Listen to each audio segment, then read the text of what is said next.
So we're going to get started. Right, but, you know, Y'all continue to eat. We're just going to get started, continue with the process so we can try to get everything in. And so you see the CTC's tape on the strategy. This particular presentation that we're doing this afternoon, it will go on YouTube, but it will be under the 37 Ford Community Strategy. CTC will not be listed on it. It will be under 37 Ford Community Strategy so everybody can see. And I'm doing that so people know that that's what it is. All right? It is mine, it is copyrighted, but everybody's entitled to it. Because all of this is a skeleton. I got the narrative now. No, I'm not talking to you, I'm talking to everybody. No, I know that. I'm saying at the end of the day, you're right about that. People can Right. try they want to. And so, the objective is to create a strategy that will do what? Generate resources to effectively enhance the quality of life issues that will foster the stabilization of the community in the 37 Ford and reduce youth violence. Again, as we say, even though we are the 37 Ford, we're doing it. We are partners with each and every person, every CTC. They are privy to anything that we're privy to.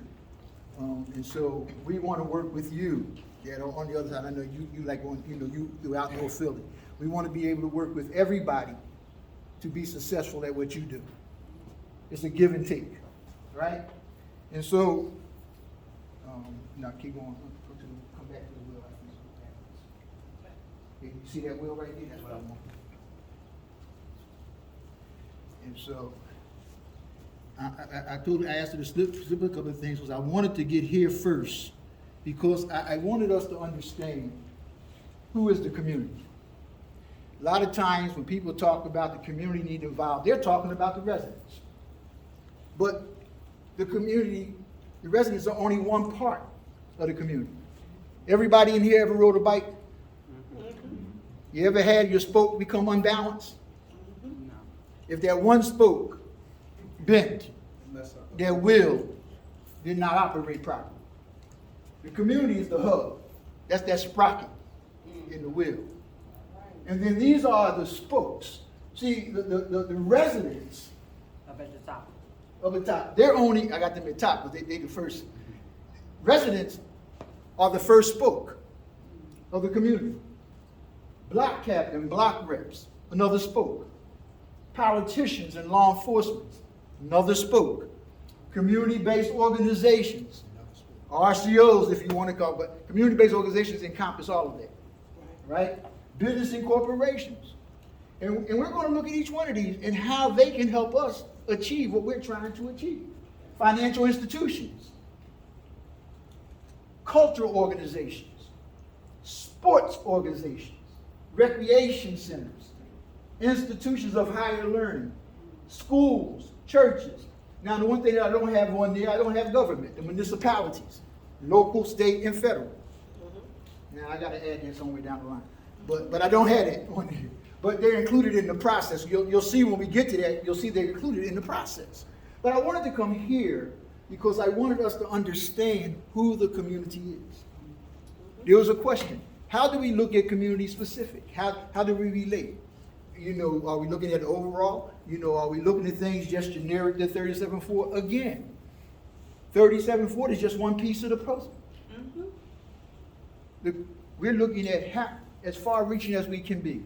And see, because I believe, Erica believes, and many of you that sit around the table believe that unless we utilize external resources, we cannot fully, capitalize on all the resources that are available to us. And so we need to be able to sit down and partner. And so if I'm partnering with somebody, again, up in Mount Airy or Chestnut Hill, if I'm asking them to help me, guess what I got to do? I got to be willing to put myself in position to help them. And so whatever we come together with, even when we talk about the communication piece, while CTC might have a server, our partners can they can direct different links that they would like to be on, their different services, whatever their events are. They could be a link that people can tap into. And so it's not just about us, but it's about what? It's about the whole. Go ahead, Ted. So, is the community in that, in your portrayal there, Mhm. the 37th ward, No, this is community, period. community period? Period. That's what the community look like, regardless of where they at. Because remember again, households make up blocks. Blocks make up neighborhoods. Neighborhoods do what? Make communities. Because in a community, you can have a host of different neighborhoods. In the 37th Ward, you heard us say Fair Hill, Glenwood, Hartrank. If you look at the census tract, huh? Cambria, people put their own names, but if you look at the census tract, you got West Kensington, you got Franklinville. All these are part of the third. You know what I'm saying? So Yeah, I mean, so what I'm seeing is that, man, considering myself having 5 eyes. That's okay. Multiple all over the place, Mhm. each one with interconnection. that's right. between them. Every community look the same. Yeah, but they're all, Well, these are the spokes of the different components that make up the community. Just for clear, I just want to make sure everybody clear on that. These are the components that make up the community. No one of these are island by themselves. Right. If one spoke is bad, there's no balance. but some of those spokes They- are also spokes from another community. No, but that's what I'm saying to you. This represents the community. It could be anywhere. It could be, And what I wanna say with this, you have the internal and the external, right? So we need to make sure that we are always checking with the external. That's right. That's right. That's what he's talking about, the outside of the 37th Ward community. That's the, in terms of systems thinking, right? We need to be making sure that we're tapping into all of the other resources and bringing them back into the 37th Ward and then connecting with them as well. and that's what I think what he's trying to, I think, kind of identify is we talking 37th Ward community specific versus Mm-hmm. another I mean, community. the 37th ward can be a community That's among right. other Mhm. communities, It is. but some of the resources that would be one of And- the. and- and that's the external. That's external. That's the external. That's external. Because when we talk about sports organizations, who am I talking about? I'm talking about the Sixers, I'm talking about the Flyers, I'm talking about the Union, I'm talking about the Eagles, even though I'm not an Eagle fan. I'm talking about all of them.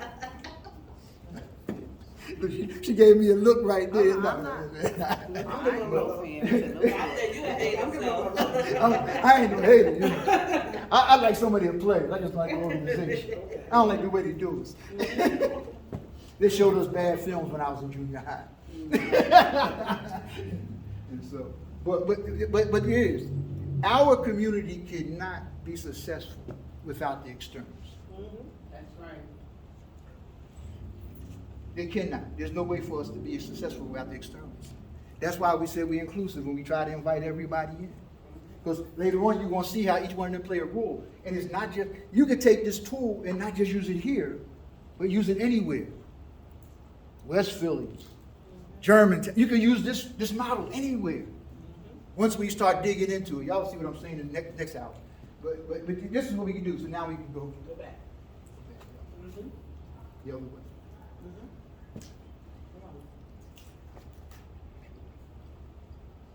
Okay. I think that's it. Sorry, Ted, Yeah, you was right, go back to Jim. We talked at our monthly meeting, and I asked, go ahead, Steve. I'm sorry. It took me a second, but I understood where Ted was coming from, just, Right. Yeah, give the mhm. example. But seeing it as a cog in a machine. Right. As, those folks as, gears. That's right, And that's right. keeping that machine going, Mhm. it's very much set up like a clock, Mhm. in its way. Yeah, whatever your metaphor is, Yeah. mine's is a wheel. I'm just Yeah. saying, no. It's gonna be a clock, That's a cyclist. a machine, whatever works for you. That's a cyclist, I Yeah, totally understand. yeah, whatever works for you, it's all good. But we talked a lot about champions, and I think people were kind of confused. And I if remember one of our community meetings, I asked the question. That was like one of our icebreakers, well, dude, can y'all? I said, tell me the difference. I said, give me some. Remember, Steve? I said, tell me the difference. And a lot of people, when they talked, they gave me stakeholders. And I said, well, I want to say the difference. A community champion is one who aims to change communities by identifying resources and services, as well as supporting and training people to build their confidence and skills to challenge stigma and inspire others to do the same. All of us in here are champions. We identifying resources, we identifying services, we identifying provisions. We're trying to help people become whole. We're champions. Community stakeholders is people who impact or can be impacted. Most of the time, that's our residents. And so we need to understand the difference, but because a lot of people don't realize that, again, looking at that wheel, that clock, that machine, all those are stakeholders. When people came at the last meeting, remember they gave us this list, they said champion. I said, no. I said, that's a good thing. I said, but this is what I need to do. So Eric, if you want to real quick. And I said, they are all stakeholders. But who in the school district is a champion in our community? Teachers. What teachers? Because all teachers aren't. What principals? You Not know? all principals are either. But as I said, what principals? Virgil, Virgil. He's a champ. So He's a Virgil's champ. the champion. You Virgil follow? and Hope You Park. see where I'm trying to go with Yeah, that? he a champ. Yeah. And so when we start looking at that, you start looking. So when we get, well, you can do that around here as champions. And you could add that. Oh, yeah, I like this. But here, when you deal with school district, it's, you know, because they say schools are our champion. They're not our champion. At all. We've all talked about the callousness and the fallacies that they possess. And so, but when we look, we got schools like Climber Master in the administrative there. We got Virgil Shepherd here at Hope. You know, you might have some others that you might have relationships. And so it comes down to, as an organization, you know, who are you working with in the community from that school that has opened themselves and given access to the community? All right? When we talk about the faith base, we got from Lehigh Avenue to Glenwood Avenue, from 12th Street to 9th Street, we got 35, 40 churches. You know how many churches have participated in CTC? 0. 3. And that's 3. That's counting me. yep, No, 4 counting me. just got one. Okay. Oh, and we just got another one where he opened up for space. He gave it he's present the opportunity for people that need space, that they have access to space at his church. But there's 3 churches: 10th and Dolphin, Roman Emmanuel 11th and Lehigh, St. John's Memorial at Germantown and Canyon, in Erie Avenue Baptist. And my church is not in the community, this community. My church is in the Hunting Park community. it's towards that, right? You follow what I'm saying? And so you got to look at who shows up for the community. Yeah, I like that. All right? And we're going to talk about their role. I'm digging into that a little bit more later on, right? Medical and hospital. We got urgent cares. We got healthcare providers. But who's a champion in this community? And so when you start thinking about that, and you were given a list in your packages, a list with government, it gives you all these different organizations where you can list, you know, who your stakeholder. You can put a CB side champion, an SB side stakeholder. This is a stakeholder. We got a number of them in our community. But who within them institutions are working with community? Who's showing up at community meetings? Who's saying, I got these services? Temple have a number with Recast and other things. Temple's a partner, so we can look at Shirley Moy and see, the name Sierra? Sarah Moore. Sarah Martin. So they champions because they come in and they say, we willing to host community meetings. We got some funding that we want to give to community groups. They're saying, I got resources I want to give to you. That's a champion. When we look at universities, we right here at Temple. Who within Temple is really working with the community? It's a guy. No, but I'm just saying, we need to kind of, and I want y'all to lock that in, so if y'all got people, write them down. So this is what this exercise is about. Yeah, I like Write them that. down. We're looking at trying to identify champions for the CTC, for a lot of different things, right? Okay, so this is for you to think about. And so consider that when you talk about early childhood professionals. Oh, I'm sorry, criminal justice. Now, we do have a partner that in the criminal justice building, but do we have partners from the criminal justice? So what y'all think about Mr. Walker? We have, What you think about it? I'm not gonna say nothing publicly, one way or the other. We have, Jennifer St. Maurice, Maurice at the probation department. So we have her. And we always gotta be mindful when we talk about champions, not talking about people that are sharing information because they have a personal agenda. Oh, that's right. I see Cole. I see Lieutenant Cole, your guy from the 26th district. So they say police, that's right. And so, but I'm saying, write these things down, because these are the people that you need to reach out to pull in. Does that make sense? Or if we don't have the pull-in, these are maybe some Or strategies. partners. Or we don't have, these are areas where we have gaps, and we need to create those partnerships. That's right. Community organization, I'm sorry, politicians. Making sure our politicians on board. There's some folk that ain't come to a CTC meeting until the election time came. Politicians, you know. So they say, oh, we got such and such from such and such. I told Erica, I said, I don't even care about that, because we ain't seen them before the election started. They started to run for office. I said that was it. But I told you, I'm transparent. I keep it real. I keep it real. If you're a champion, be a champion. Right here. This one, If you got the community at heart, demonstrate that. And the only way you can demonstrate it, you know, we said love is an action word. Commitment's a what? That's an action word. Right? Community organization. Now you gotta think, we got a number of people. We got one source within the political body that we never tap into. And we understand that they have to talk to our district council person. Very few communities tap into the councilmen at large. Very few. But they got resources that they can tap. I'm part of Home Quarters and Friends. And David Ho, you know, and Maria Sanchez, they have been partners. Now David Ho, I said, but he what? He was at large. It was in Maria's district, but he was at large. But every year he made sure that every event that we had, that he made sure that there was resources provided for. He made sure that there was food, there was turkeys, there was all, you follow what I'm saying? You know, he made sure he recognized the people in the community that's doing good work. But we don't utilize that. Half the people in the community don't even know who their council person is. They don't know who their state representative is. Because one thing, the districts keep changing. My state rep done changed 4 times in the last 20 years. But we got to be able to recognize, and as Erica said, even if we don't pull them in, at least see how we can partner with them. How we can make the resources they have available to the people in our community. And so even if we just link up with, if they never come on board, if they can just link up and make sure that we have access to the resources, then we can make sure the resources, the people have access to them. Make sense? I go back to early childhood.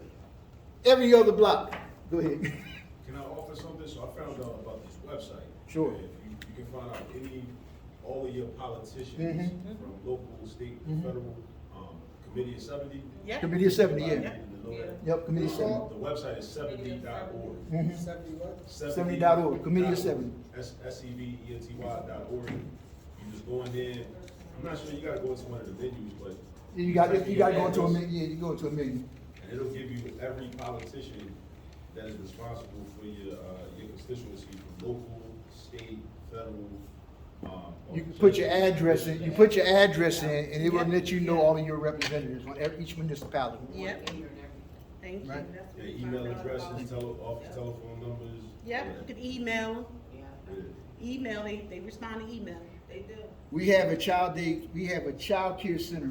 Somerset County. Well, we got, Somerset County Cat, well, we do got partners. That would be our champion. You could put some of these names up when they were getting some names. Okay. No, you just put a couple, yeah. Somerset Academy, because Tiffany's a part of us. She has made a full commitment. I think she on a couple of work groups. So a faith-based school district, was a faith-based, I was trying to help us out. And so again, identify the people that are part of these institutions that can help us achieve our goals. That's the key. Funders, and we're going to talk, all these things we're going to talk about again. But I just wanted you to understand that these are not champions. They're stakeholders. And let's just go real quick over these again so we can list our champions. Go ahead. So we said, we got Hope Partnership School, we said Clymer, was there another school that we named? Yeah, Climber, Archant. Hartran. We could go to John Welsh too. Are they champions? It's a school. Nah, every school's not a They champion. super champ. They let us use their courts and Saturday. Okay, well, then they're a champion. Welsh? Yeah. You said Welsh, right? Yeah, Welsh, super Okay, champions. all right. They big, so we got Erie Street Band, we got Roman Manual. Romy Manuel, Mhm. we got, what, Ebenezer Memorial. Think, is that the 10th, what's the 10th in, Dauphin? That's, That's Ellie's Church. And we got St. John Memorial. And then we got the brother you just brought on from 22nd Street. It's another brother I've been working with, and I'm six in, you know Mr. Dawson, what's his name? I don't know their church. Glenn Dawson? Yeah, their church. All right. Glenn Dawson. I think this one probably fall underneath of, community organizations, the YMCA, but, it may fall under stakeholders though. Yeah, they stakeholder. Okay. Now, if you have somebody in there that's actually kind of making sure that they have community access, take here, I think Sierra's here. Yeah. And so Sierra, on behalf of Hope Partnership, she's part of Hope Partnership, Mhm. and Virgil Shepherd, they make this self-accessible. There's a number of groups within the community that have meetings here, whether it's the ward meeting, whether Father Ross Square is gonna have a meeting here next week. You know about the next step of Father Ross Square, you got that email, right? Yeah, when is next week when? I think it's on the 17th. Don't, I'm going off the top of my head. You gonna be there? I'm gonna sneak in and stand in the back. I'm gonna sneak in and step in the back. Yeah, I'm still getting acclimated to this, person stuff. But- Any hospital champions? I'll say University of Penn. But who at University of Penn? Oh, so- That's what I want us to start thinking That's okay. about. All Start right. thinking My about phone's over here people, charging. see, cause we can say a You school, got a contact? but if I don't have a person, Yeah, you need the person. I need a person that I have access Well, I to. don't know her last name, it's in my phone. All right. Okay. Laura. All right, so you got, okay. But you follow what I'm saying? That's where we going with that, okay? Okay. Now we look at stakeholders. Available for, screening. Huh? Their doctors, their doctors are open to any screening, and they will supply. Oh, okay, And that's you. what's Pitts? Dr. What's Pitts. Pitts? Dr. Pitt. Dr. Pitts. You tell me. North Philly, North Philly, no, Right. they From, champions. Marion Well, which Clinic. What's Dr. Pitt, the consortium? What's Dr.? Well, He had Temple, right? Yeah, well, Marion Clinic and School of Medicine. Okay. That's Temple School of Medicine? I mean, he's doing, All right. he's their, Then you got North Philly Project.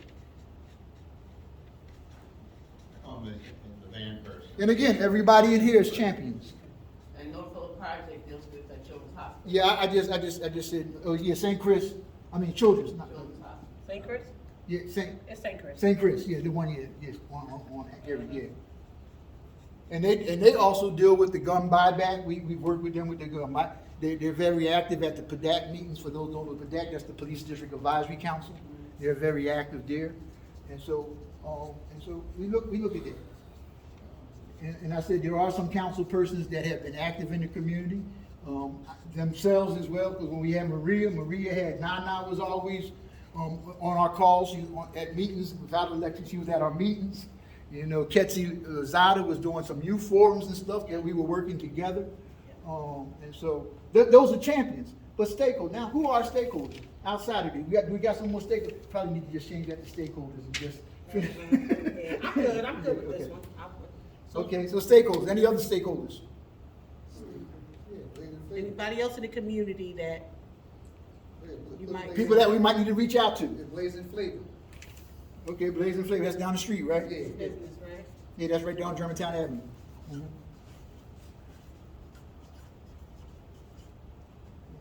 And so we looking at people that we can think could contribute, who can contribute to the process.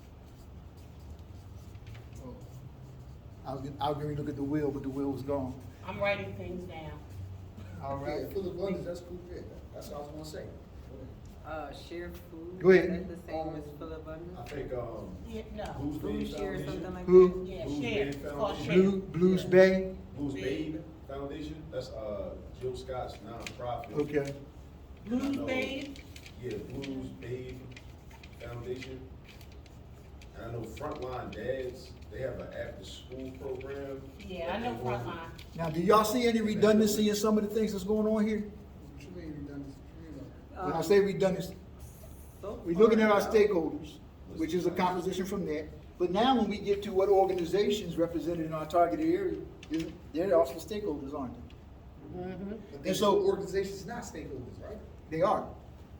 Everybody. Every organization is a stakeholder in this community. If you in this community, if you got a business in there, you got a responsibility to that community. They're I investing in thought it. only business was stakeholders. If you're an Everybody. organization, Any and everybody's a Not, stakeholder. not as. Oh, You a they are? stakeholder. Okay, well, you a stakeholder and a champion. Yeah, okay. yeah. Well, everybody not stakeholders. See, I used to say this in church. This is what I used to say in church. I said, every member is not a disciple, but every disciple is a member. Because everybody in church ain't doing the work. So I don't know if you. And so the same thing go here. Every champion is a stakeholder, but every stakeholder is not a champion. Does that make sense? You know, and we got to get this in mindset. And I did steal this off a TV show I was looking at last night. He said, as individuals, we can do some great stuff. But as a collective, we can do some amazing stuff. I can't remember the TV shows, I can't give it credit. But that working, y'all can use that. Y'all can use that. No. Shanara had a question. Okay. Oh, no, so I think he answered it. This young man was saying everybody not a stakeholder or whatever, but. I mean, I think back, anybody who used to look at Planet of Apes? Everybody is a stakeholder. Yeah, but. Anybody Master look Planet said Apes? Earlier, Remember Caesar, what he said? He told him, we talking to his brethren, he's like, he took a branch and he broke it. He said individually, we weak. Then he took a whole bunch of branches, said, but together, unbreakable. We need to create a system that is not only unbreakable, but is sustainable past us. There you go, straight up. Yeah. That's what we're trying to do. And know that what we're trying to create, I hopefully get we'll live to excited. see, but we're creating it for future generations as well. It's planting seeds, and you know how long it takes for trees to grow. and it goes back to the youth advocacy, right? Hopefully we'll be around to see it, but if we aren't, we are already putting it in place to be willed or passed on to the youth that we're developing. That's right. Right, because, for instance, the That's right. organization that I've been called to lead, I can't sub one of my daughters. I have to train, because there's only You gotta two of them. teach them, that's You have to be in position to get trained, because I can't sub, who am I That's subbing right. with? That's You a see what I'm section. saying? So, right. So we have to make sure that we're doing this to just will it or pass it down That's to the right. youth by advocating for the. We have to put this mechanism or this machine in place so that it can run after all of us is gone. Does that make sense? I'm gonna take your. Okay, go ahead. Yeah, that's all right. Sorry, it's not mine. Yeah, and then there are also those large logs. Yeah, you can't break them, but you can't move them. You can't move them, right? And those are the ones that we got to try to move. And there's some that we're never going to be able to move. They're bogged down in tradition. They bogged down into their own agenda. They're used to working in a silo because they getting their $1 million. Because it's the ones that's getting the large money. They say, I don't need to work with y'all because I got my own thing going. Yeah. And so what we got to do is how can we get everybody on the same mindset that we can do more together, regardless of if this person's only getting $1,000 and that person getting $1 million. What happens if we put that million and 1,000 together? You know? Okay. And Ted, to think about the unmovables, right? Innovation is an ability to create a system that can fly over anything. So I don't have to move you, I can still get there. I can get around you. I can get over you. You So, understand? so since these things are tied together, what resources are needed for us to do what we need to do? What resources are needed? Public relations workshops. We need the right, I'm gonna just say, I'm gonna use this as a resource, right person, right people, to go get the resources for us, that make any sense? Well, you're saying resources, but we're saying, what resources? What resources? Let me try to see if I can reframe that, Oh, all right? Okay. She's still in. I'm like, she put it down. Funny thing, but guess what? What else? What other resources are needed? Is that not only funded, but we need to do we need varied services. We talked about it. We need trauma services. We need wellness services. We need health services. We need people. We need entrepreneur training. You know, here go the thing in our community that there's even when development had taken place and we sat down with them and said we want a certain amount of people to get jobs in our community and be sustainable on them jobs. We couldn't identify the people in our community to get on the jobs because they weren't qualified. And so we need to make them qualified. So we need certification processes. Financial literacy. Literacy. how long we been talking about this, right? Miss I Yvonne. wanna and say something. I said Miss Yvonne. Oh, I didn't hear you. I just wanted to mention something because we say this all the time, but I think, and I've been around Pastor Hester a long time with CTC, but one of the things, and I don't know if Pastor Hester remember this, we had a group called EPIC, was Equal Partners in Change. Now, one of the things with EPIC, there were 10 EPIC groups throughout the city, so the city was covered. But one of the things that they always taught us, we had a once-a-month meeting, and all the coordinators, they had a coordinator would come in. And I heard, I think it was Reggie said, we need resources. No, we have resources. The resources are already here.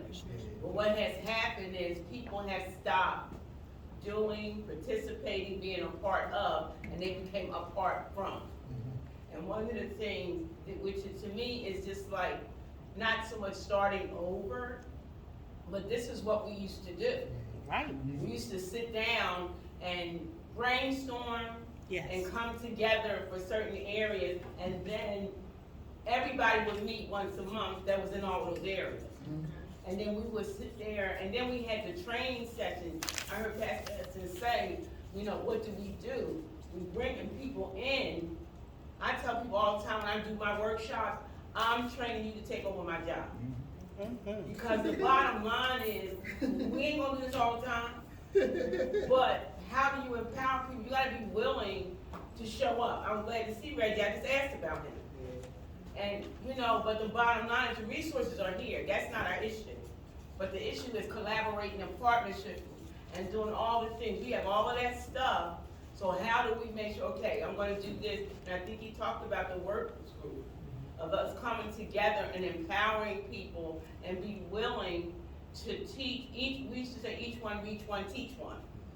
Because then you're giving them the same tools and if you go in, you're mentoring them to do that so that we can keep on moving. Right. You know, and that's what he, you know, and I heard Reggie say, resources, we have the resources. Yes, we do. But it's developing those groups And that's be willing and to that's do why I that. continue to ask the question. Every time somebody say resources, I say, oh, what resources?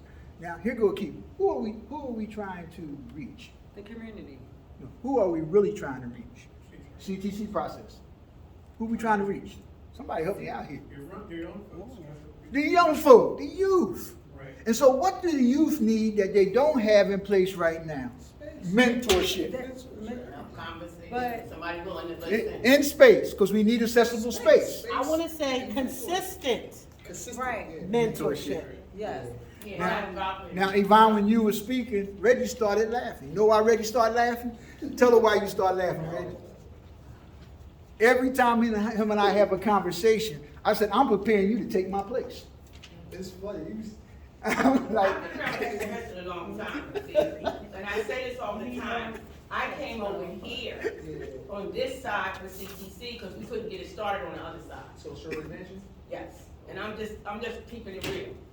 I had one of my clients say she keeping it 100, so I kind of grabbed onto her stuff. And I asked them, I said, and it was, I was a member with W. Curtis Thomas, and we put together the Kids Power Board. And one of the things that was said even in the meeting with Janice Pompey Roberts is putting that book together, but we all came together. And we sat down, I'm from West Philly. Okay. okay? But one of the things that I come is because we're coming together to build.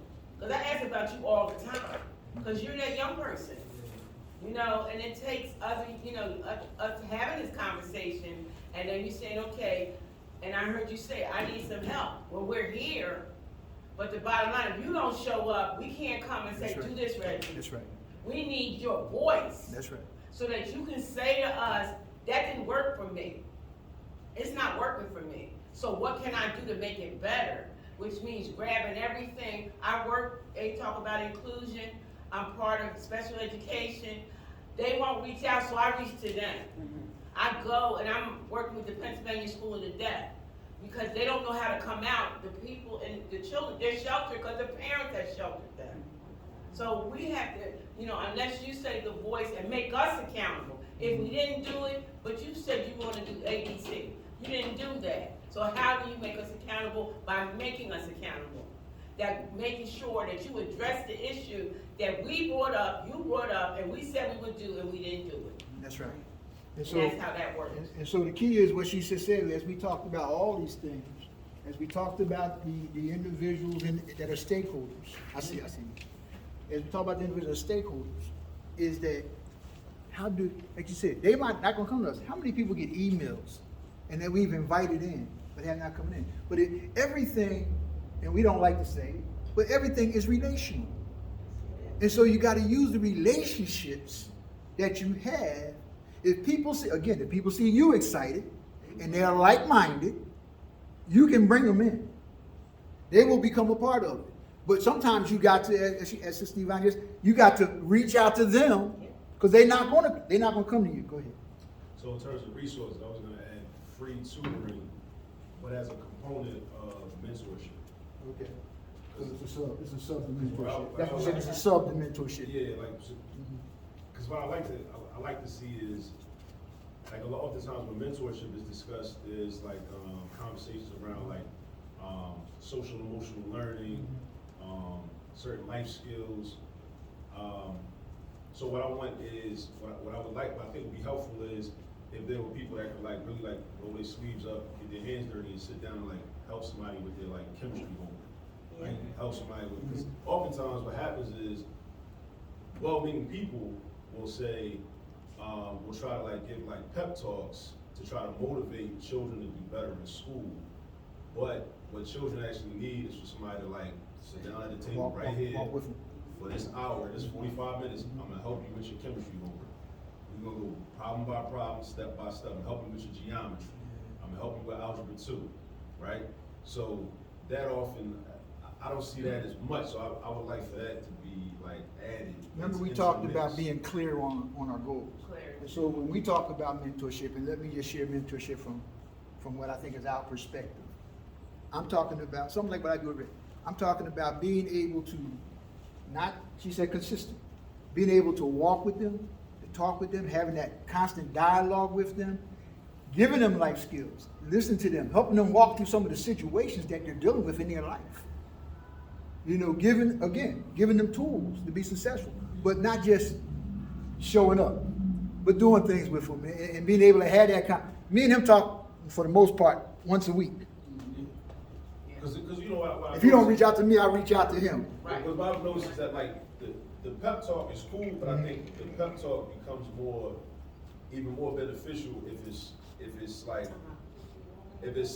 something partnered with it where like there's some like tangible like skills. Yeah. Because like once all like the rah-rah, everybody claps and everything, you know, in the meetings and whatnot, and you know people came out to talk to the kids. It's like Right. those people that come out to talk, they gotta have like actual practitioners Right. that can like sit down and say, okay, now we got an actual person that can show you how to do this thing. I think we're saying the same Yeah, thing. yeah, I think we're saying the same thing because we're talking about investing time. yeah, yeah. That's what we're talking And about. we were talking about that social development strategy. And- Which is the and that's part of it. opportunity, that's the skill. Yeah, skills part of like Yep. social development. Opportunity, skills, and. I keep saying tools, but that's what we're talking about, giving them the skills to equip them. Mhm. I will yield. Oh, first. thank you. Of course. So I don't wanna sound like we're all saying the same thing, but going back to Ms. Hughes, there was a finance class that I took, it was free, I think it came from you, and she was saying we have resources, but don't nobody show up. The program was so phenomenal. Like I'm not gonna say I didn't need to take it because I was already in finance, but I took it because it was finance around mental health. So I try to follow things on what I'm actually working into. Like I said, I help with individuals with trauma, abuse, and life challenges. So I go after those things, but understanding finances around mental health had a different perspective for me.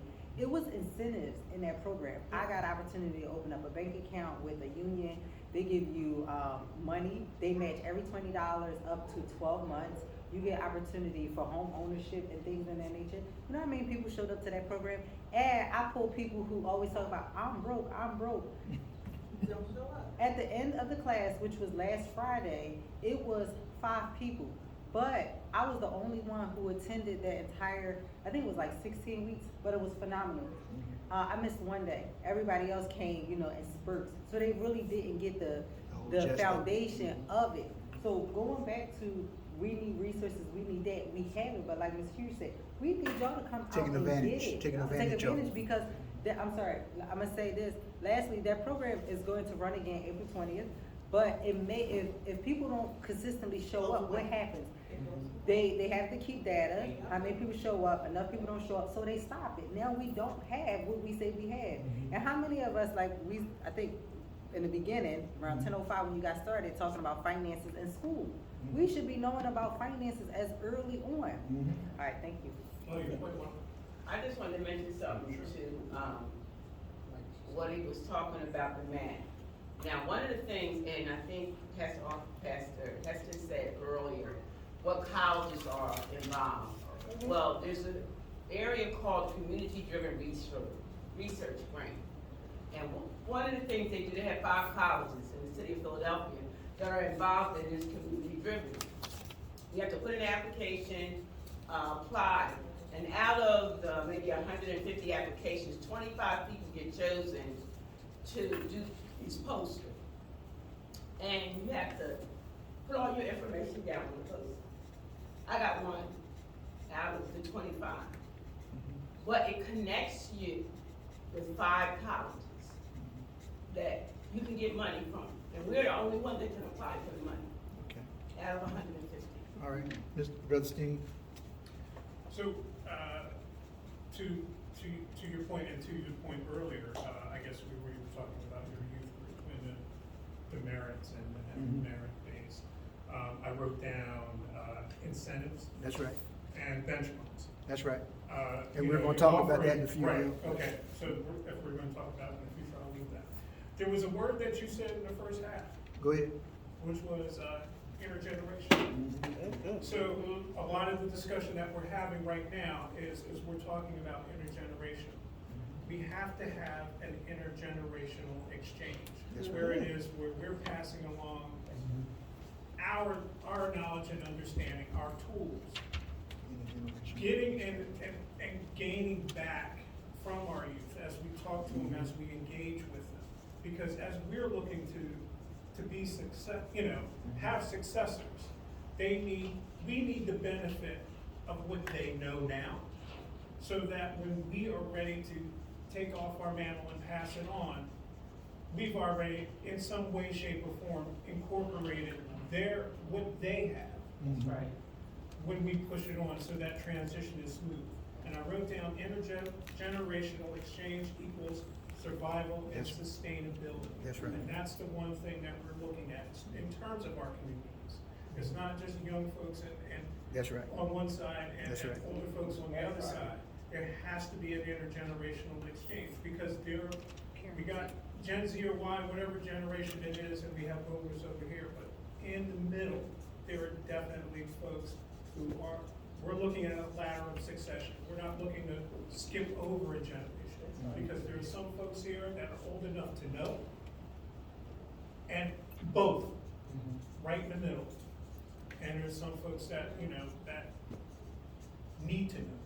So that's Ted? my point. I think there's a definite need for a root cause analysis of why people are concerned. Because ultimately, those are the issues that you have to address in order to get people to show. I'm not Mhm. Do that another time. That's right, that's right. That's a whole nother program. And another program, but a key program, if we're gonna have people, get people engaged.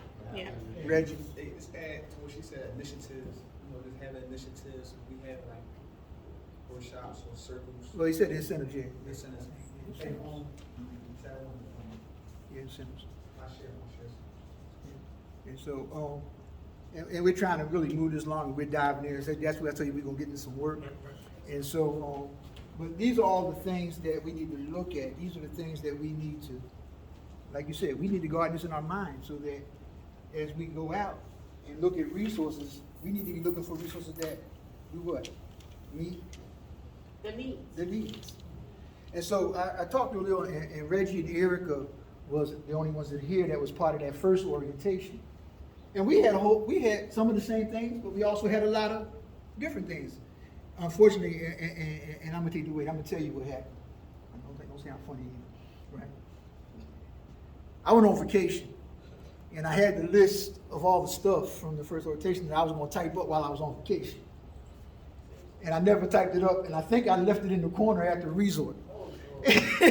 So so we were, and so that's why I said we had a community profile, but and so I did say some of my papers. I said they must have slipped out. I'm like, papers are missing. I left them at the resort because you know sometimes you go on vacation, you say I'm gonna do some work. I'm away, quiet time. It didn't happen. But anyway, that's what this is. This is a community profile. This is our community profile. Identifying our champions, our stakeholders, our needs. Because like I said, even though that's one of the questions,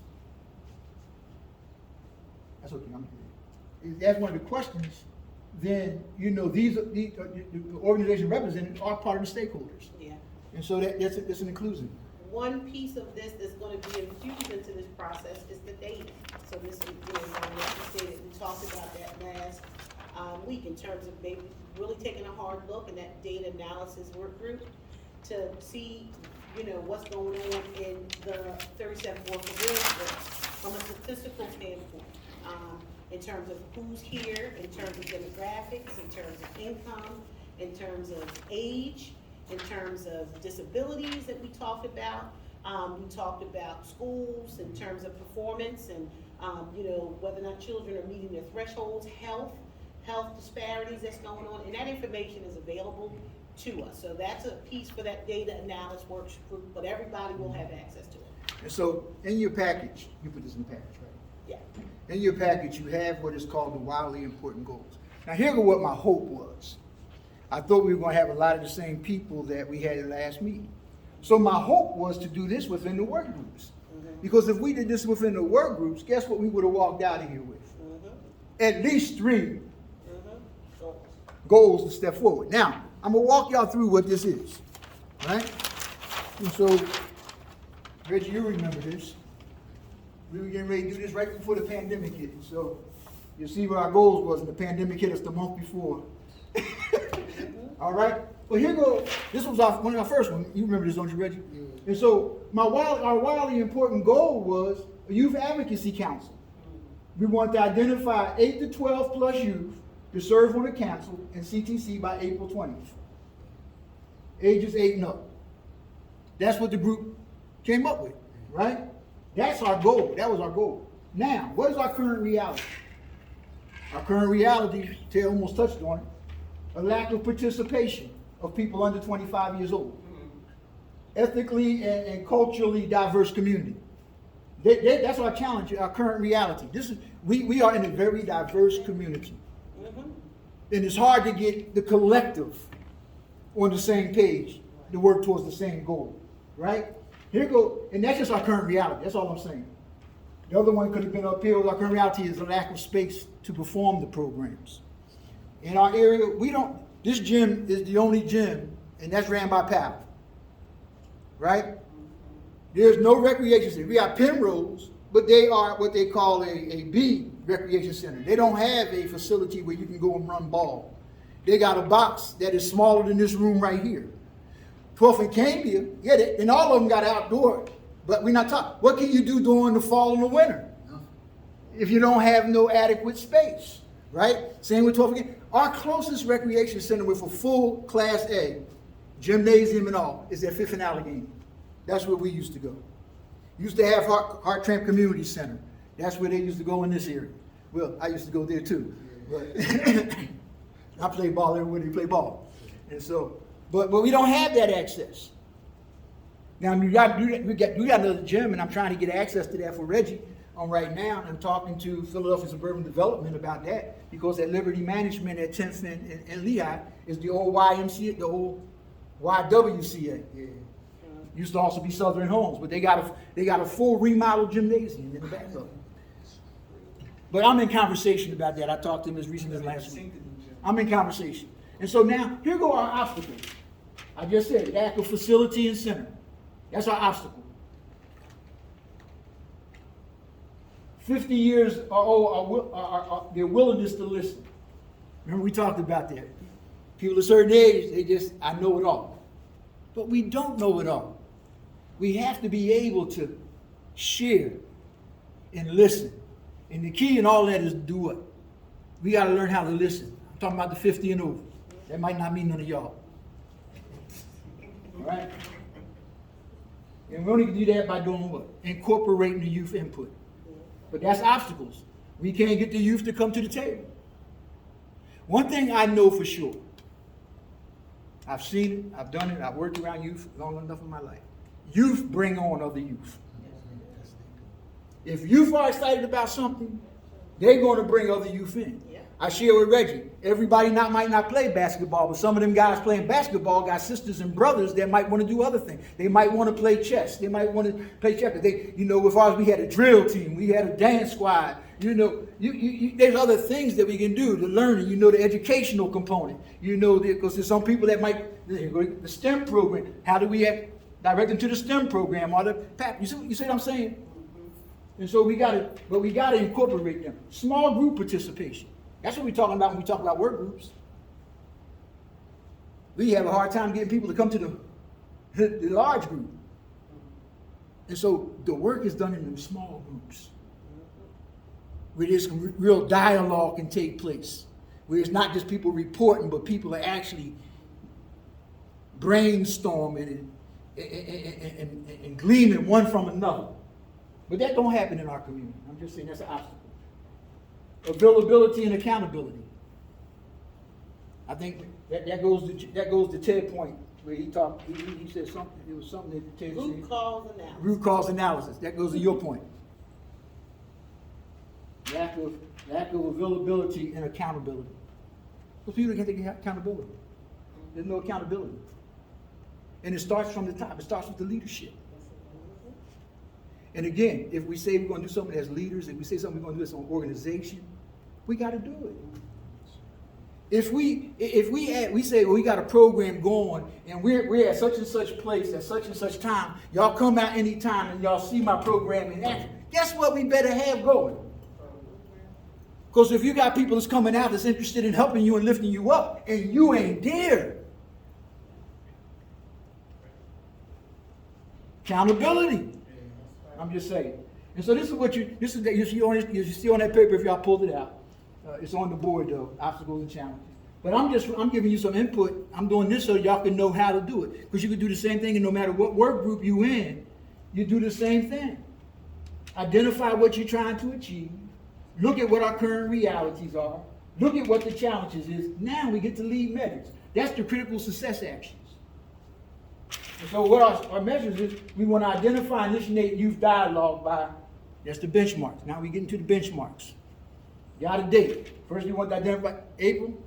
Now we want to have to engage in that dialogue within the next month. Right? Create school partnerships by. And you put your date in. And I said, I'm just showing you this initiative. But in your work group, y'all do the same thing. This is what we want to do, and start putting some dates, some time frames to it, so that you can know what your next step is. Remember, things don't happen with a quick fix. Remember, we talked about that earlier. And so here we talking about host a youth summit by September. That's 6 months later. Now we got youth. Now what we want to do? We want to bring the youth together, and when we bring them together, we're going to celebrate them. And they'll bring their sisters and brothers with them. They'll bring their friends with them because they're being celebrated. Because we have you, we have, and we also, before I get there, identify persons to be mentors. Pastor, remember I talked about that mentorship. That just, you know, I was instrumental. I was one of the I was a visionary, but I was a co-founder of the Father Day Rally. That whole piece was really about mentorship. That's not what's happening, but that's what it was supposed to be about. Mentorship. Spending time with young men. Those of us 35 and over, come back and spend time with them. Right? Because we were in schools talking to young people. Have you shared at the CCT meetings? Have the youth give you the feel? Let them tell us what they think they need. Let them tell us what they think they need for us to resolve or to bring to fruition what they're trying to obtain. And so as they tell us what they need, we say, okay, well, we want to link you with this or we want to link you with that. Right? Then now we come back and we celebrate the youth for their engagement. We celebrate the youth and their families after 6 months. We let the youth give testimonies. Let the mentors give testimonies. In other words, they're sharing their experience with the group. That's just one initiative, right? Now, go further. Then we got make sure we have parent signatures form. That's something we want to do. That should have really been up here, yeah. right? But now the lag measurements. This is the strategic goal initiative. Have a 6 month update from youth coordinators who have engaged. And so if Reggie's that person that's out there you give us an update on what's going on with them young people, right? 6 to 10 youth active with CTC and assign a mentor. You see these goals. 70% participation with CTC. A realistic goal. Because if you can get 10 young people that's coming on board, and you get at least 7 of them consistently on board, that's a great percentage. Heck, 50% would be a great percentage. But y'all see where I'm trying to go with this? Yeah. Right? 70% participation in community initiatives. And so now we're not just talking about their mentorship or engaging, but we're talking about being involved with a community meeting. Them youth are at their community meeting. Just listening. So what they can do, they can come back and give us feedback. Share with us. Well, I heard them say this, but how can we do this, that, and the other? Because youth will do that. They'll ask you questions about what they heard. Why did so-and-so say that? Right? And so then, the last one is CTC participation. Who? Remember we talked about the who, what, the where, and the how? Mm-hmm. Who going to take? Remember we talked about the communications, we talked about the IT, the media, and all that? But again, this is just a format that you can do in your work group to set up a goal for that work group, along with finding, identifying a recorder, finding that chairperson for your work group. But I'm talking about the concrete work that's going to come back, that's going to manifest something. We did the same thing. Now watch this. And my goal was the day to have the work groups actually put something together, right? But you got to have the people to do that. And we're still going to do that. Yeah, we're going to do that. We're still going to do it that. in our CTC meeting. And so here you see another initiative. We're talking about identifying 15 to 20 young men to participate. What I move from? I move from youth to young men. Why? Because our young men are not actively involved in something positive. And so if we can get them involved with something positive, then their young bucks is going to do what? Y'all with me? And so here, current reality, average age is 50 plus, lack of participation under 30. Same thing before. Number of groups working in silos, right? Obstacles, lack of facility, some of the same stuff. But now you see, if you notice in each, what happens in each one of these incidents? What can y'all tell me happens in each one of these initiatives? There's a decrease. Huh? Is there a decrease? No, I didn't decrease anything, but. It's repeated? No, well, the initiatives are similar to the youth and the men, but there's also always a celebration. Oh. You celebrate the inviters, you introduce the invitee, that's that young man that we identified and came on, he's the invitee. But now if Reggie brought a young man in, guess what? He's going to introduce this guy, and that young man is going to talk to us about Reggie. It's a sharing process, right? But we're going to celebrate them. So that means whatever it is, if we get gift cards, if we give them certifications, if we're giving them a trip, whatever, that's where them other partners come in to help us. If it's 2 tickets to a basketball game or a football game, you follow what I'm saying? It's your incentive. That's your incentive. That's your incentive, yeah. You follow me? But my goals is always the same. I like to see 70. That's just my figure. I like to see 70%.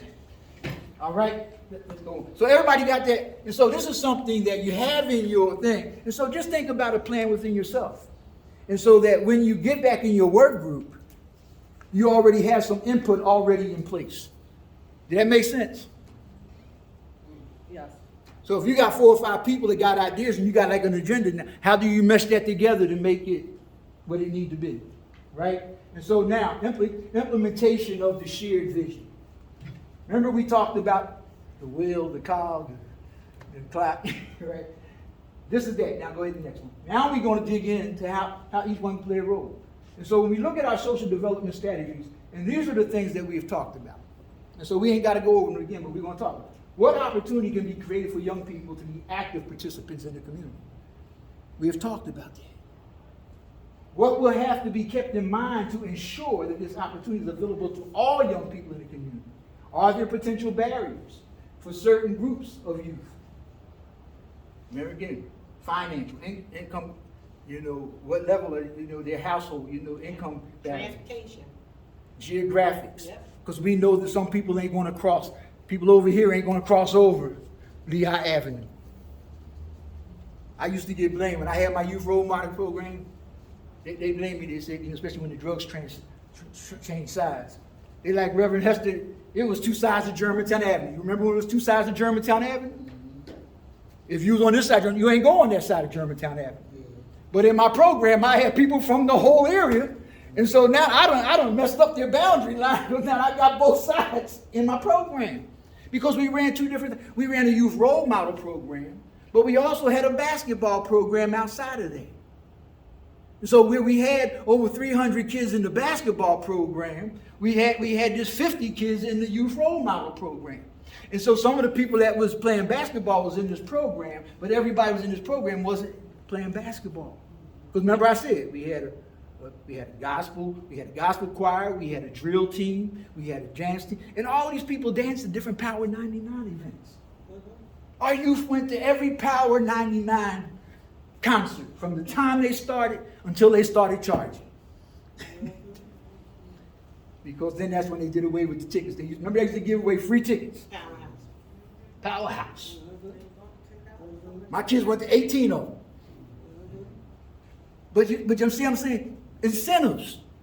Because they going to do what they need to do. So they can go to Powerhouse. I had people that was in the basketball program that said, I want to be a part of this because y'all going to Fellowship Farm. What was Fellowship Farm?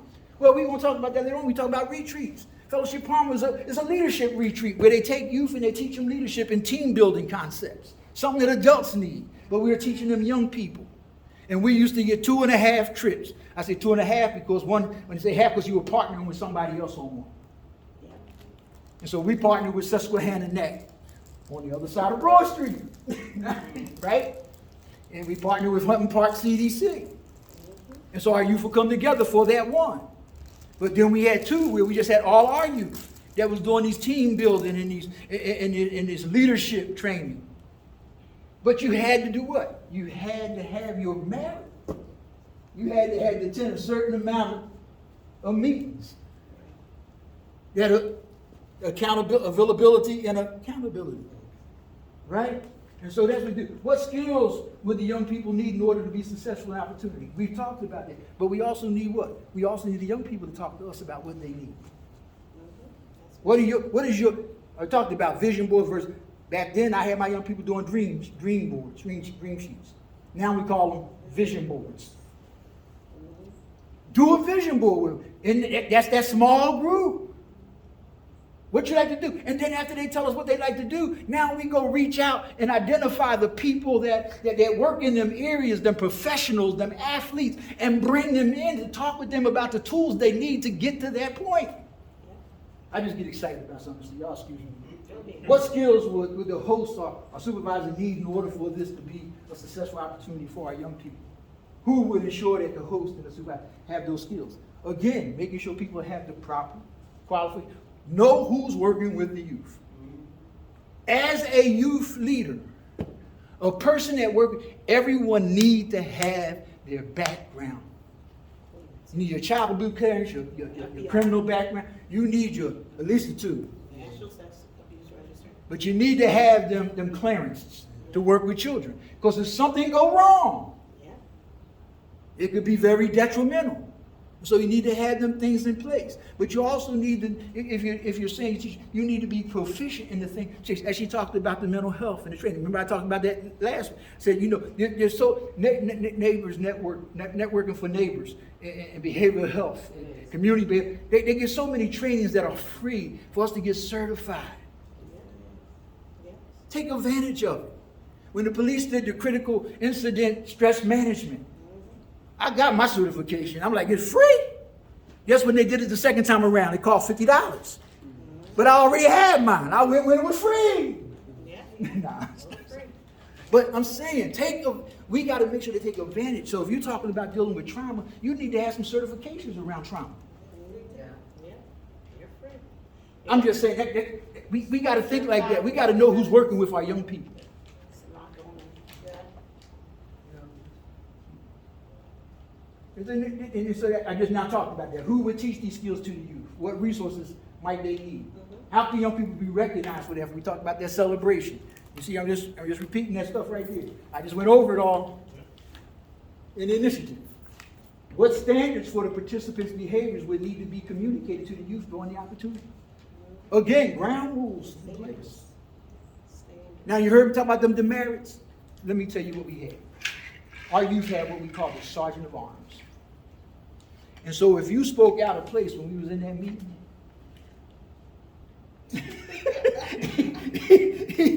he would start ticking. And I'm talking to you, but the youth selected the officers and everything. And so, but all this was, I didn't have nothing to do with none of that. It was all ran by who? The youth. Right? Now, how will we be able to recognize that bonding that's taking place?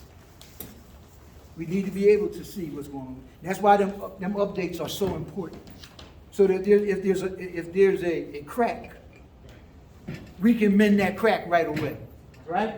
How might standards for other behaviors, living drug-free, not engaging in risky sexual behavior, be communicated to young people as they move through their experience? That's having that open dialogue. When we went to the schools prior to the Father Day rally, when I was going in there by myself and taking a few of my brothers with me, because they asked me to come in and talk with the young men, I would say, y'all can talk to me about anything. Nothing's off the board. That's when they feel comfortable in talking to you, because now you're like, oh, we can talk about it. And we had them conversations. Because we were talking to young men. And guess what? Young men have inquiry minds. And if they not got it the right way, they can go the wrong way.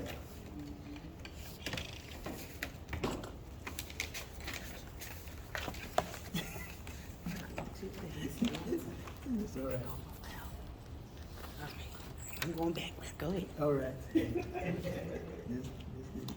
Let's get it. Okay, so now we talked about community. As we talked about this process, we talked about strategy. We got to continue to galvanize the community. We got to learn. We got to identify the block captains and the reps in every book. Now the good thing is now we have a representative of Philadelphia More Beautiful on board, so they can help with that process. Now, what do you mean when I say rep? A rep? I say block captain or rep. When we were doing our stuff, and Steve Vine knew way back, every block captain wasn't working for their block. No. They were working for the title. And so what we did, we identified that person in the block that had the initiative and the desire to work and make things better in their block. We call them the block representatives. So when we had flyers, we would drop them off. Because initially I used to do it to 99 blocks, we walk around, put up. And I'm like, hold it, I can't keep doing this. We're gonna make each block responsible for themselves. And so identify somebody in your block that's gonna do that work that you got confidence in. And eventually, we will move some of them to block captains, because some block captains will fight to keep that thing. And so you got to get a rep in that block that's willing to do the work, right? Develop working block associations. Every block don't have an association within their block. They don't even meet on annual. But how do you get them to be a working block? This is strengthens your community. Identify leadership. I'm talking about this is a community component, right? Yeah. Community and political. Identify community-based organizations. Ain't that what we were doing with our profiling? Mm-hmm. That's what we're doing with the profile. You see it coming together now? Identify mom and pop activities. Because you got some mom and pop, you got people that they just got a group of kids they working with. How do we get them, identify them, and then help them have more resources to do what they're doing? That's right.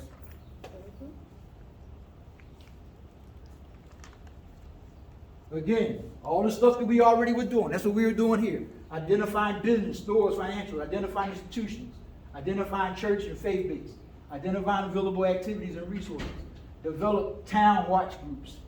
I got town watch, PDAC, and I forgot what the PC is. Police chaplains. I'm the advisor for the whole East Division. I forgot to say it, right? I'm like, what did he say? Right? And so now we look at schools. Remember that community, that was just messing with the will. If you notice, that was just that will. If you notice that, right? Right. Now we're going to dig into each one individually and how we can, what we need them to partner with us on. And so we identify various working programs in the school and then duplicate them across the board. If it's working in this school, how can we get them to share with the next school so that all our young people in our community are getting the same thing? If it's a working program, how can we duplicate that? How can we replicate that program? Again, to enhance, utilize the community outreach programs in associations. Get them community outreach programs to get into the schools. Bring resources into the schools. Because if you bring resources into schools, most administrators of the school will be happy to work with you. Establish safe corridors. Again, when I did this plan, and like I said, I'm putting it in book form. It's that we have the power to overcome anti-poverty and anti-violence. Overcome violence and poverty. I'm sorry. I put the anti on in there. But overcome poverty. We have the power to overcome poverty and violence. And so we need to establish safe corridors. But what you need to establish these safe corridors, you need men that's willing to stand in the corridors to make them safe. You identify the men, then you put the men to work. Right? Develop peer mediators in all schools. Come back to that psychological component, that mental health component you're talking about. Yeah. But we need to have them peer mediators. Remember I talked about that peer-to-peer. Yeah, and we do have a member, Philly Truce, that has a mediation program, and they're members of the CTC. So we have resources available. And so again, we have resources that can go in the schools that you're affiliated with or that you work with. And so identify schools that have the capacity to do community literacy programs and GED programs and computer literacy and English as a second language. Remember, we're in a diverse community, so we got to be, how do we equip everybody in that community? And so we can do this through the schools, because some of them got working programs already for parents that we can just tie into. The thing is, as you said, the resource there, how do we get them to take advantage of the resources? But we have to identify the resources that are there. Establish a behavioral health component in every school. And I would say additional supports for behavior. I would add to that for additional supports, because they're supposed to have it, but they're not meeting the need, right? So they need additional. And even though I have police up here, I don't think I did. But when we talk about the police, one of the things that even when I have opportunity to sit down with the commissioner, I always talk with Captain, we got Rodriguez when he was in there, Captain Willowin. I'm always saying this is my conversation. I'm saying every division, because we got 6 divisions in the city of Philadelphia. I ain't gonna say every district, but every division should have a site unit. They should have a psychologist, a psychiatrist, a mental health worker, and a social worker on board to deal with the people that have mental health issues. Because the police not equipped to deal with them. And so they should have a unit that's designated just for that. That's just my thoughts. I've been pushing. And so I'm just saying at different meetings, and Ted, you've heard me say that at meetings, right? Where we need to push that agenda, push that agenda. Go ahead. One of the candidates that's running, they started the work, so it's still not enough like we needed to be, but there is more than it was in the past due to individuals getting killed because they have mental health issues, but the police don't know, what's going on. So I wanted to share that. So it is something that they see that we need to add so that way everybody can be treated fairly. But that's under their community reconciliation banner. Okay. And so I was actually a part, before they had the police, I did the first training of police with diversity training, understanding the cultures within our community. Again, we have a diverse community. And so even hand gestures, come out, we're talking about if you Chinese and somebody pointed you, that's offensive to them because you're basically calling them a dog. And we might point, go ahead, but for an Asian person, you're calling them a dog. And so understanding the complexities. And so that's one of the reasons why when Ramsey came in, he started having to walk, when they first came out of the academy, they were walking the beats. And that was to do sensitivity training for just that purpose, so that people can be sensitized. Because what was happening, they was coming out the academy, they were getting in the cars and they were dealing with these events and they're already traumatized, so they become hardened. And so what they did, they said, well, okay, we're going to do sensitivity training up front because we pushed that agenda. They're going to do this up front. They're going to put them on the street, so now they're meeting people that are good. And they know that there's some people in the community that cares about what they're doing. And the police district does have, only with specific districts, their diversionary officers. So that's something that I wrote down just to make sure that we can expand that, because that's not within every district in North Philadelphia. We only have certain districts that have those diversionary officers that could help to work. And the main one that has that is one that they just set up at K&A. They just set up a whole new district at K&A for the opioids. You sent out an email with a program that allows individuals to take like a 9-week training course with the police department. And when I kinda read It's actually a 12-week. It's a 12-week. Yeah. It's the civilian police academy. Yeah. And you go through the training. It's 120 hours. Yeah, I thought training. that was pretty cool. I And they actually have was in the very additional first one in class. community college, Okay. just to know. I be dating myself, right? Right. So I gotta talk to you. We'll talk. Yeah. Yeah, but that's the civilian police academy. They have that every year. I'm alumni. I was actually a part of the very first class. Okay. But it's 120 hours. They take you through. It's a very modified and condensed version of what the police officers go through, so that citizens can have a better understanding of how to relate to the police and understand their mindsets. Yeah. So, but I always advise, if you have the opportunity, take advantage of it. Yeah. It's worth it. It's 12 weeks, once a month. It's worth it. Recreation centers. Identify or introduce, if needed, legislation for drug-free zones around all recreations and community centers. One of the things that we know in our recreation, they became havens. You can't take your children past, I look at 12th and Cambridge, you can't take the children to the basketball court or to the playground without walking by people smoking. They got their blunts, they working it out. It should be a drug-free zone. Community outreach, whereby community-based organizations utilize schools for after-school programming. Again. I've never understood that. What is the definition of a drug-free zone? Well, it's supposed to be no drug activity within 1,000 feet of the school or the recreation centers. They put these things in place. And so when I did this, they didn't have that in place. They got some of that stuff in place now, right? But they don't enforce it. So this is why I always had the question. Because when drugs were illegal, how can it be a drug? Shouldn't everywhere be a drug-free zone? It should be, but this is why they did that specifically. Where drugs are, there's crime, or there's violence. And so the key is, these are supposed to be safe spaces. As you say, the school is the safest place, supposed to be the safest place for a child to be. You know, playgrounds, these supposed to be the safe places. And so the key is to try to make sure that them places are regulated in safe zones.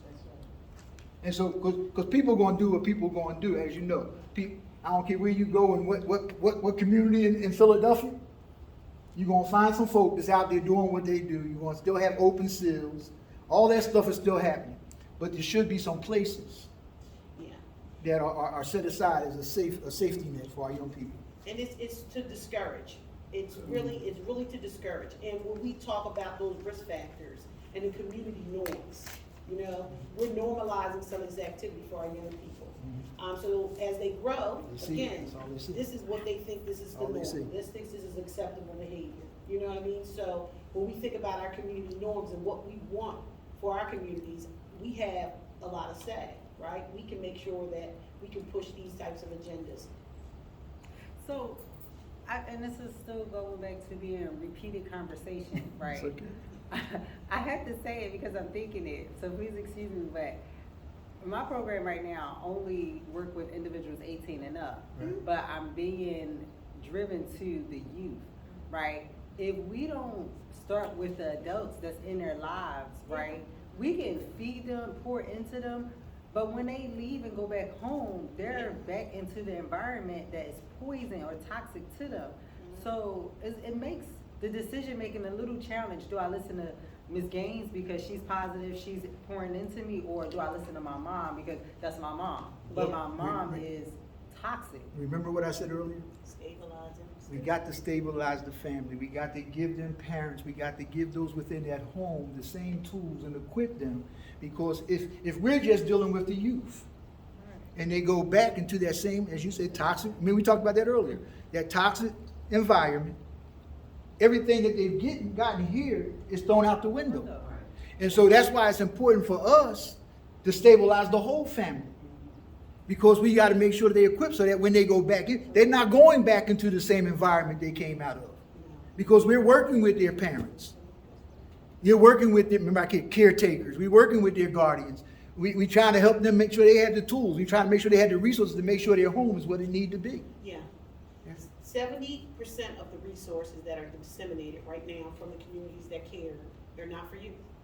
They're for families, right? And we talked in the first session about the social determinants of health and those large pillars of health that we have to, as a CTC, try to, you know, help mitigate so we can help stabilize families. If we don't stabilize families, we missed the point. We missed our mark if we don't stabilize families. This is not, you know, it ultimately is for the youth, but. Yeah, Stabilize so it. this brings something else to mind, like, so I don't have an answer to this, but it's something that I think about on a continual basis, is if we could try to come up with a way to market to parents, something as simple as like parenting classes. But the problem is, like, I'm a parent, right? My ego would stand in the way if somebody tries to tell me to come to a parenting class, because if I come to this parenting class, then I'm actually admitting that I'm not a good parent. And that's why we can't market it that way. We got to market it as, we have some resources to help make you whole.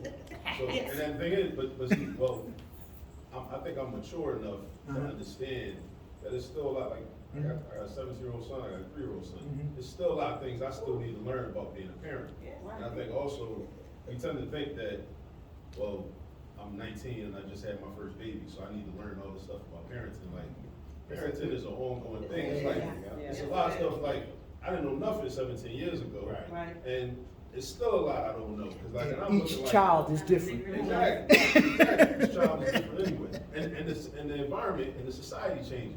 Like, when my son was like first born, we had these, right? So now that's a whole other thing we gotta learn, you know? So, like I said, like, I constantly try to think about like how to market just the idea of how to get people to accept, like, yeah, like, you know, we need to learn some things, you know? And part About how of to be that, parents. part of that in trying to attract the parents, and again, we can't market it as, we gonna give you some parenting skills. We gotta market it as, we have some resources that we wanna give you. But part of that is that incentive piece that you talked about. Incentivizing the opportunity. And we, from my former role as director of City Subsidized Child Care Office, we work with a tremendous amount of parents, right? And we had parent cafes. And the parent cafe model is a wonderful model, because it's just about conversation. But we always had a presenter, and that presenter there would do that now. Don't try to steal it, that's mine, okay?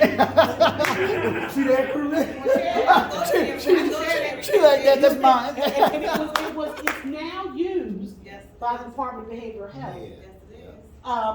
For a long time. So the parent cafe model is a model that's over 25 years old that can be utilized to have a way to bring Dialogue. parents in, so we can have dialogue and bring, and give them the training give and them the tools that education. they need. So we have some support for that. So is that the, sorry, I just signed up to the one you sent me. It Yes. start on Monday, is that the one? Yes, that's one of And them. look, they pay you $90 and it's only 12 classes you could attend at 10 Oh, o'clock. that's the parent. And that's an incentive. That's the Yeah, parent but I don't cafe. go for incentive. I go because, like you said, I got two girls, 17 and 12, and they're both different. And I'm like, God, I just Yeah. want to succeed at parenting. But like you said, it's a continuous cycle of learning something new and different over and over. And Yeah. with the influence that is out here now, you, like, We will we have to- ever get it right? Yeah, No, 'cause but We gotta have to keep continue to trying. recognize our reality. And our reality is that there are some that's gonna only come for the incentive, there's others that are gonna come for the Yeah. desire to receive. And I Yes. can tell you that we actually, the organization I work for is called Anti-Drug and Alcohol Crusade, we go by ADAC. We have a parenting program that we do, and it's called, it's positive parenting, and the parent advocates and resource specialists go into the home, so you don't even have to go to a facility where you're sitting in a 12-week class. They work with you one-on-one, and it's for parents of children birth to 18 years of age.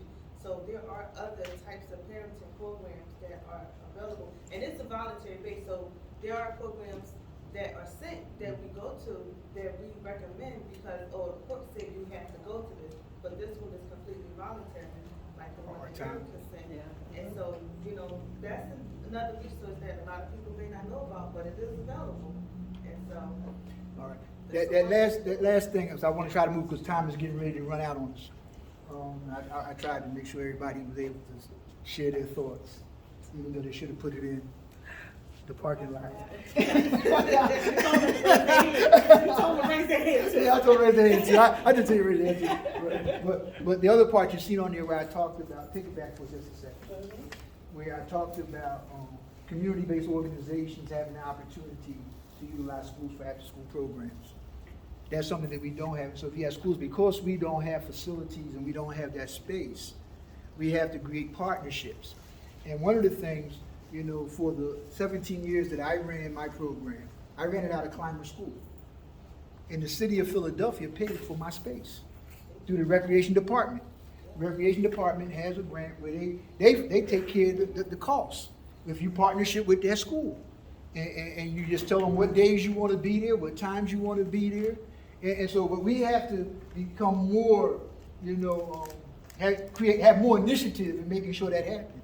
Yeah. Because we don't have them facilities and space, right? Recreation centers. And you know, here I talked about when, remember, we got smaller ones, but your Beacon, well, I told you. You've been around. I said you went way back with that. You know, but Beacon Centers, when we talked about that after-school programming and stuff like that, that's all the Beacon Center was. I might have to change my terminology here as I write forward, to after school. Yeah, the OST, out of school time program. Yeah. And so, we're telling us, establishing better utilizing PAL centers. Yep. PALs is that's one of the biggest beasts in our city. Mhm. Why do I say Got that? the money. They got the money, but they kill communities. They killed Fifth and Allegheny. I tell you, we were running ball here every day.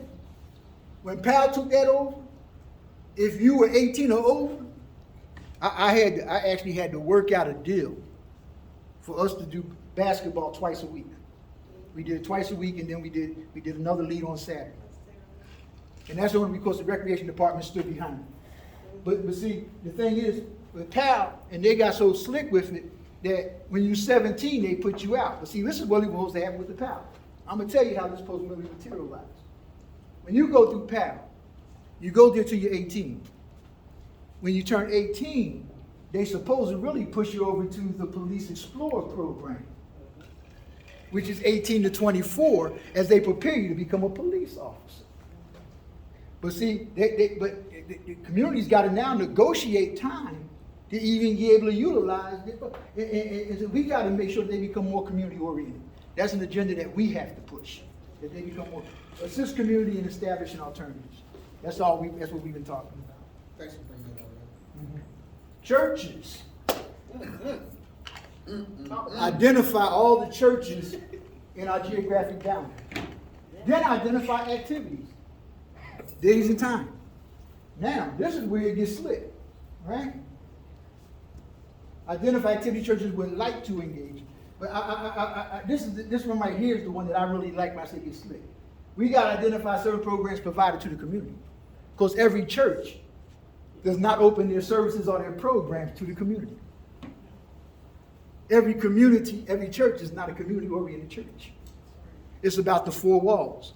And so we got to continually teach them and educate them to the necessity of opening doors to the community. There are some churches that have gyms. Cookman, well, it's not Cookman, no, it's another church at 12th and Lehigh. They have a full-size court in there. Yeah, mass jets. You know, and so, but how do we get these churches on board? Even we talk about literacy programs, GED programs, some of these other tutoring. How do we open their doors to let people inside their community? Because if we open our doors and let the community in, then guess what? Our churches will become full again. Because there was a time when the churches was a catalyst of the community. But now what has happened, most churches are what we call commutable churches. Their churches are commutable. What do I mean by that? There was a time when the people that attended the church was from their community. As people got a little money in their pocket, they started moving. Now they drive back into the community. And so what they want to do, they want to gate the church. And all they're worried about is that the car is safe when they park it. And then they're going to leave. When my church, and we said Rome is one of our partners. But before that, my pastor was there. He had to fight for me in order to use it. Because that's before I went to Climber. That's where I had my educational programs at. My youth role model program. And I had to fight for that because Deacon said, we ain't having nothing from the community in this church. And I said, well, if I'm going to be a part of this church, we got some young folk. If we're talking about developing them, we need to reach them. And I had a pastor that was willing to stand behind me and make that happen. But every church don't have an advocate like that. But we have to be we have to get to these pastors and impress that necessity of that. Identify their capacity to conduct activities and alternatives. Yeah, I'm hard on churches too. Share identified information with community. Churches like our church. I tell a home court friend. Our church is one of the churches that are a drop-off center for information. If you don't want to talk to the police, if you don't want to call them, if you don't want nobody to see, you can drop information in our door. And we'll make sure the police get it. To help curb the crime in our community. And so but churches have to make themselves available. They also need, how do we share that information? I tell you, I created a college. Next time we meet, I'll show you my quality of life package that we put together, that we put in every door. But when people come, we identify, we make sure our churches should be able, we should be the people that share information with the community. Identify churches with recreation facilities and alternative programs for youth, adults, and seniors. I just talked about that. But we got to look at the churches. There's some churches that we probably never been in. Yeah. That have facilities that we know nothing about. That can enhance the quality of life in our community. Yeah. Identify churches to adopt a school and partner with. I was partnered with Climber, even though after I lived in the community. But where my church was, I'm right next door to Tiller. And so we've been a partner with Tiller. I've been there 32 years. We've been a partner with them for 32 years. I go in there, I read the kids, I'm an actor, so I used to go in there and I would even do little skits for them, just lighten them up and stuff. I become an old man. But you got to do them parties so that young people see you. It's like I would even give my headshots out. I remember when a family came into the church and the father said, I always wanted to meet you. Your picture hanging over my son's bed. Impact. The church with the school. Identify churches with different programs that you can direct people to. There we go, we getting ready to get business and corporations. Here they're a resource. But identify the new business to make commitments to assist us in what? Assist us in employment. All these businesses, all these corporations that are around us. Development going on everywhere. How do we get them to make sure that we got jobs for our people in our community? So that they're accessible. They ain't got to worry about getting on SEPTA or no transportation.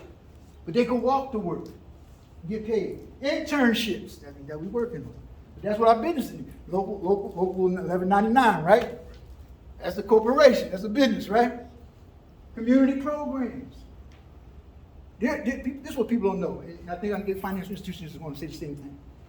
Some of them have in their budgets money to do community programs, to do community outreach, even to take and educate people from the community, send them off to school to get trained. We got to tap into them. We got to identify, but if we don't hold them accountable, guess what? They're going to select who they utilize them dollars on. That's what happens. And so, this is our social strategy. We got to tap into them and hold them what? Accountable. Scholarships. Why can't a business give a couple of scholarships to some of our girls? They taking our money. So why not step to them and say, look, we like every year for you to give 2 scholarships, whether it's a year scholarship, and it don't even have to be a college scholarship. It could be a scholarship for a training program, so that it could defray the cost for somebody in the community that can't afford it, right?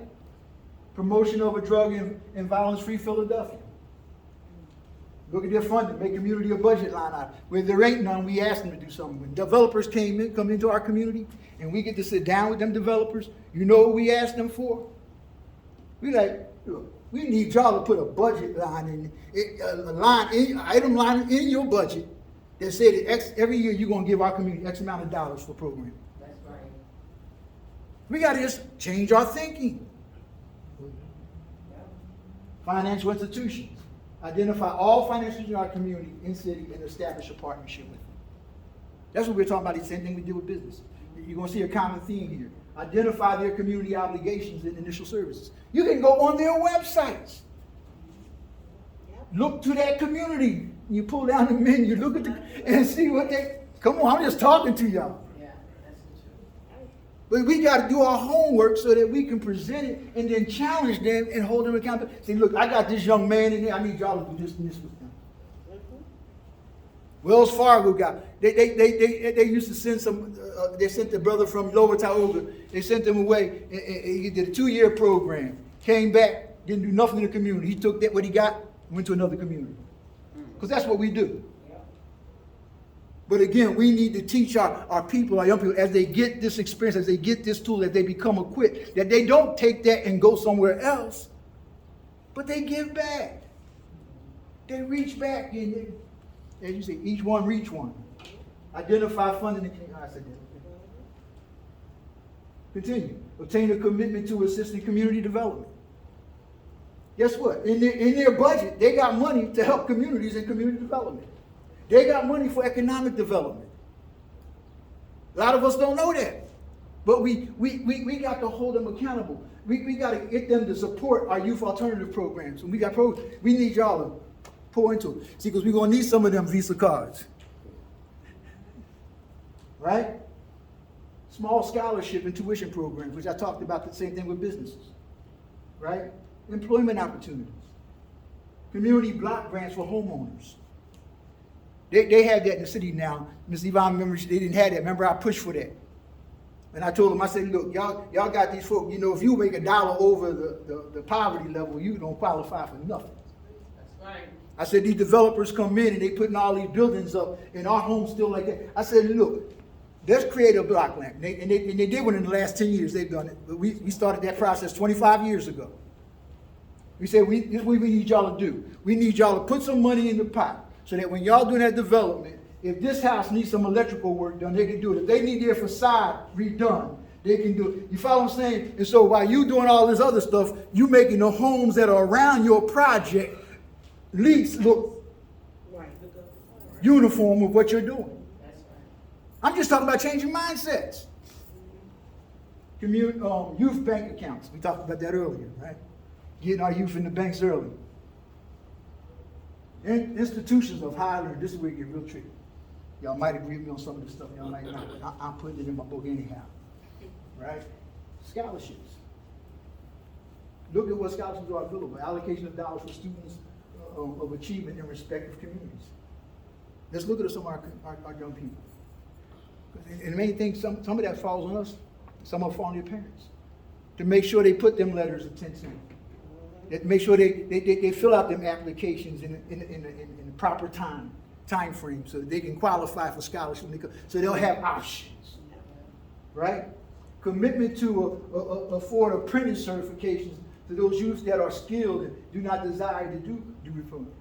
In the schools, they got some degree programs. Everything ain't diploma programs.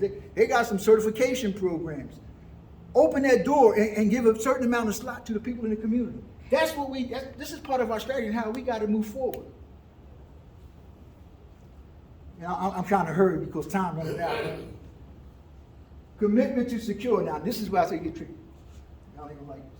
Commitment to secure or extend scholarships to high school students with a C or D average. That's right. Who get all the scholarships? The honest. Those with A. That's right. GPA students. Are people that do well in the SATs.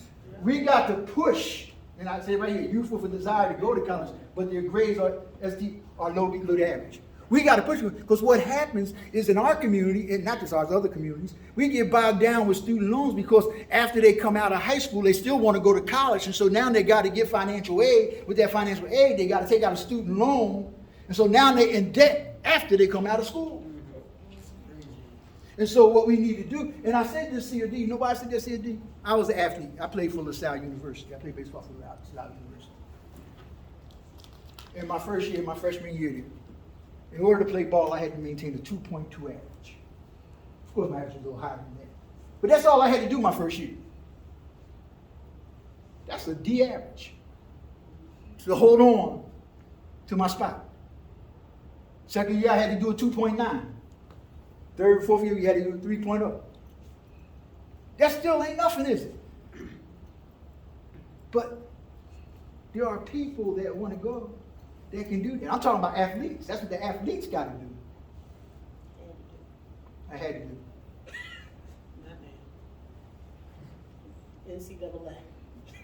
Yeah, I mean, some rules have changed. I mean, there's some rules changing. Yeah. But I'm just saying but I'm saying that we need to try to change that criteria where they're making some commitments to our communities. So if a person come out with a C or D average and they have a desire to go to college, at least we can get a couple of scholarships for them. There is a lot of bridge programs that can help to do that, but in terms of, what's available, I agree, it's limited, but it's a bridge. And that's why I said even with this, do the same way they do it. I'm just basing this on the same way we do an athlete. I'm doing this from an athlete's perspective. And so I monitor the progress on a yearly basis. Students required to keep at least the minimum requirement for the college athlete. And so in other words, if that college athlete, that's required for an athlete, let that be the same requirement for one of our people in our community. Did that make sense? Continue. Commitment to contribute tickets to youth groups for various events, whether they're sports, culture. Our colleges, they have all type of events. Yeah, so to that point about doing things similar to like The athlete. college athletes. So I know a lot of people advocate that they don't necessarily think that high school students should go to college knowing what they want to major in. But I think if it's possible, I think they should. And this is why I say that, because if you handle it how high school athletes handle it, they choose schools based on like the coaches. That's right. Like, do I want to play in this Coaches and program? culture. Right. So I think if you're going for academics, then you should be able to say, well, okay, I want to major in chemistry. What does the chemistry department look like? Yeah. Who are the professors there? Yeah. So do I want to go to this school or do I want to go to the next school? So I like that idea, like, handling things. I mean, it's just like with math. And we have a number of colleges in our community.